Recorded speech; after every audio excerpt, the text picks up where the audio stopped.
కానీ ఈరోజు సేవకులను చూసినా, విశ్వాసులను చూసినా ఆత్మలు రక్షించాలన్న ధ్యేయం ఉంది, కానీ ఆత్మలను రక్షించడానికి కావాల్సిన శక్తినిచ్చే పరిశుద్ధాత్మను పొందుటలో నిర్లక్ష్యం చేస్తున్నారు.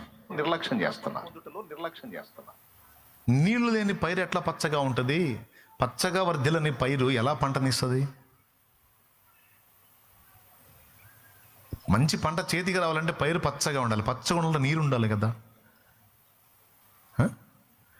పరిశుద్ధాత్మయే లేనిది వర్షము లేని పైరు చందం వేయది, వర్షము లేని పైరు చందం వేయది. అయ్యలారా, బాప్తిస్మం పొంది అక్కడతో ఆగిపోయారు. ఏనాడన్నా 10 రోజులు కూర్చొని అచ్చంగా పరిశుద్ధాత్మ అభిషేకం కోసం ప్రార్థన చేశారా? యేసు ప్రభు ఏమో 40 రోజులు గడిపాడు, అపోస్తలులే మేడగది మీద 10 రోజులు గడిపారు, పౌలేమో బాప్తిస్మం పొందిన వెంటనే అరేబియా ఎడారిలోకి వెళ్ళాడు. ఇలాగ భక్తుల్ని చూసినా, ప్రభువును చూసినా బాప్తిస్మం పొందిన వెంటనే వాళ్ళు అరణ్యపు అనుభవంలోకి వెళ్ళారు.